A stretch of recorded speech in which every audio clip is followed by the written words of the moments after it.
Hello, I'm Samantha Jolly. You're watching 7's 4:30 News live from Perth. Coming up. Police investigate how a baby boy died in a car at a Perth childcare centre. Shock. It's a bit emotional. The FBI arrests a man allegedly linked to the death of a Scarborough teenager. And the cyclist who came within millimetres of death. Police are treating the death of a baby boy in a car outside a Helena Valley daycare centre as a tragic accident. The 11-month-old was discovered when his father came to pick him up. 7's Blake Johnson is at the scene. And Blake, is it clear just what happened? Well, Sam, at this stage, police are saying it looks like a mix-up that has led to this deadly accident. So sad. Thank you very much for that, Blake. A sophisticated drug-dealing website has been shut down by the FBI. Perth father Rod Bridge says the site, known as Silk Road, is responsible for his son's death earlier this year. Kate Smithers reports. A terminally ill Bunbury mother has been robbed of precious photos of her daughter who died 4 years ago. Renee James was recovering from major surgery when thieves broke into her house and stole a laptop and hard drive. 2 Japanese men have been arrested for allegedly trying to smuggle 30 lizards out of the country. The reptiles were found in luggage at Perth International Airport. Tracy Moran has the details. A man who allegedly planted a homemade bomb which blew off most of a teenager's fingers has been granted bail. Here's Sally Eales in Brisbane.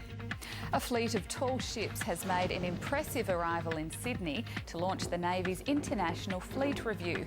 7 News had the best view in the harbour as sailors and spectators braved the wind and rain to watch them sail in. Coming up soon on 7's 4:30 News, the death of a best-selling author who inspired some of Hollywood's best action films. And a cyclist escaped certain death by millimetres. Best-selling author of post-Cold War military and spy thrillers Tom Clancy has died in hospital in Baltimore. The 66-year-old's book sold more than 100 million copies. Now a look at what's coming up on Today Tonight. Here's Monica Koss. Thanks, Monica. Still to come on 7's 4:30 News, Michael Jackson's family devastated after a court ruling. And London Zoo shows off its newest arrival.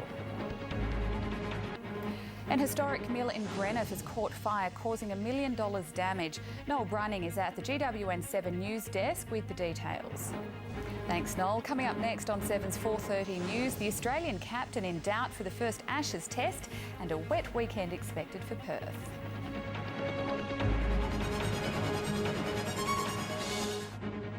With a look at the news in sport, here's Ryan Daniels. Thanks, Sam. The Fremantle Dockers have swooped on out-of-contract Melbourne midfielder Colin Silk. And that's the news in sport. It's back to Sam now for the weather. Thanks, Ryan. And taking a look at the national forecast first, a sunny top of 25 degrees in Adelaide. The sun is also shining in Melbourne, 22. A cloudy top of 20 degrees for Hobart. Early frost for Canberra, getting down to -1, and fine for Brisbane and Sydney. And looking at Perth's forecast, hope you enjoy the sun today because showers start to develop tomorrow. A top of 22 degrees. Showers on Saturday, clearing to a cloudy 22 on Sunday, and more clouds around on Monday. And that's the news for now. You can join Rick and Sue for the main bulletin at 6. Stay with us now for Deal or No Deal.